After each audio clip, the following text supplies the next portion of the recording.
Hello guys, आज मैले हजुरहरूलाई यस भिडियोमा चाहिँ OnePlus 9 Pro को लिक्स लिएर आएको छु, जुन चाहिँ कन्फर्म लिक रहेको छ। यो चाहिँ हजुरहरूले लगभग मार्च 23 सम्ममा चाहिँ हजुरहरूले यो फोन लन्च भएको देख्न सक्नुहुन्छ। ग्लोबल मार्केटमा पनि नेपालमा चाहिँ लगभग 1 महिनापछि चाहिँ हजुरहरूले लन्च भएको देख्न सक्नुहुन्छ। अनि अब यस फोनको चाहिँ हामीले यस भिडियो मार्फत चाहिँ हजुरहरूलाई लिकहरू दिनेछौँ कि यसमा के स्पेक्सहरू आउनेछ भनेर बताउन गइरहेका छौँ। त्यसकारणले हजुरहरूलाई यस भिडियो मनपर्छ भने यस भिडियोलाई लाइक गर्नु होला, साथीहरुमा शेयर गर्नु होला। टेक नेपाल युट्युब च्यानललाई सब्स्क्राइब गर्नुभएको छैन भने सब्स्क्राइब गरेर बेल आइकन दबाउन नबिर्सिनु होला।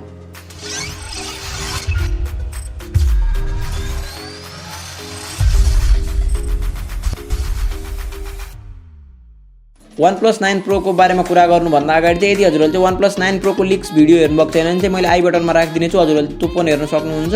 अब यस OnePlus 9 Pro को डिस्प्लेको बारेमा कुरा गर्नुपर्दाखेरि चाहिँ हजुरहरूले 6.78 इन्चको चाहिँ एमोलेड डिस्प्ले देख्न सक्नुहुन्छ भने हजुरहरूले चाहिँ OnePlus 9 Pro मा चाहिँ 120 हर्ट्जको चाहिँ रिफ्रेश रेट देख्न सक्नुहुन्छ।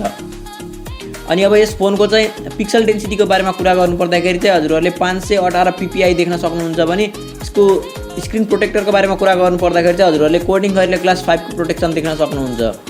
अनि अब यस फोनको मुख्य चीजको बारेमा कुरा गर्नुपर्दा जुन चाहिँ रहेको छ प्रोसेसर, यसको कुरा गर्नुपर्दा चाहिँ हजुरहरूले यसमा पनि OnePlus 9 मा जतिकै प्रोसेसर देख्न सक्नुहुन्छ, जुन चाहिँ रहेको छ क्वालकम स्न्यापड्र्यागन 888। यो चाहिँ अहिलेसम्मकै बेस्ट प्रोसेसर रहेको छ, अहिलेसम्मकै पावरफुल प्रोसेसर रहेको छ। अब हजुरहरूलाई यो प्रोसेसर कस्तो लाग्यो त्यो पनि कमेन्ट गर्नु होला है त। अनि अब यस OnePlus 9 Pro को GPU को बारेमा कुरा गर्नुपर्दाखेरि चाहिँ हजुरहरूले यसमा चाहिँ Adreno 660 देख्न सक्नुहुन्छ भने हजुरहरूले यसमा चाहिँ OnePlus 9 Pro मा चाहिँ 8GB को ऱ्याम देख्न सक्नुहुन्छ। अनि रोम को बारेमा कुरा गर्न पर्दाखेरि चाहिँ 128 र 256GB वाला भेरिएन्ट देख्न सक्नुहुन्छ। अनि अब यस फोनको क्यामेराको बारेमा कुरा गर्दाखेरि चाहिँ हजुरहरूले यसमा चाहिँ क्वाड क्यामेरा देख्न सक्नुहुन्छ, जुन चाहिँ 64 मेगापिक्सलको चाहिँ प्राइमरी क्यामेरा रहेको छ भने 16 मेगापिक्सलको चाहिँ अल्ट्रा वाइड एंगल लेन्स रहेको छ र अनि त्यसपछि 12 मेगापिक्सलको चाहिँ हजुरहरूले टेलिफोटो लेन्स देख्न सक्नुहुन्छ भने 2 मेगापिक्सलको चाहिँ डेप्थ सेन्सर देख्न सक्नुहुन्छ। अनि अब यस फोनको फ्रन्ट क्यामेराको बारेमा कुरा गर्नुपर्दाखेरि चाहिँ हजुरहरूले चाहिँ 32 मेगापिक्सलको चाहिँ प्राइमरी लेन्स देख्न सक्नुहुन्छ भने ब्याट्रीको बारेमा कुरा गर्नुपर्दाखेरि चाहिँ हजुरहरूले 4500 mAh को ब्याट्री देख्न सक्नुहुन्छ र यो चाहिँ 65 वाटको फास्ट चार्जिङले चाहिँ हजुरहरूले चार्ज गर्न सक्नुहुन्छ। अरु एक्स्ट्रा फिचरहरुको बारेमा कुरा गर्नुपर्दा चाहिँ हजुरहरूले यसमा चाहिँ ब्लुटुथ चाहिँ 5.1 को सपोर्ट देख्न सक्नुहुन्छ भने GPS रहेको छ यसमा, अनि NFC पनि रहेको छ भने हजुरहरूले चाहिँ यसमा चाहिँ 3.5 mm को हेडफोन ज्याक देख्न सक्नुहुन्छ र फिंगरप्रिन्ट सेन्सरको बारेमा कुरा गर्नुपर्दाखेरि चाहिँ हजुरहरूले अन डिस्प्ले फिंगरप्रिन्ट देख्न सक्नुहुन्छ।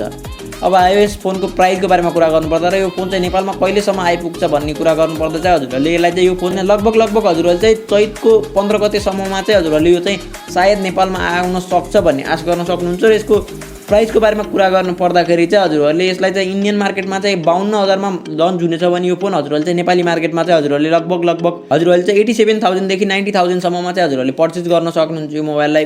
यो लिक्सले चाहिँ यो भनेको छ र यो फोन चाहिँ कन्फर्म्ड लिक भनेर आएको छ, तर कन्फर्म भने सबै चिज चाहिँ कन्फर्म हुने छैन। यसमा चाहिँ कुनै चिजहरुमा चाहिँ प्राइसहरुमा यसमा फरक हुनेछ।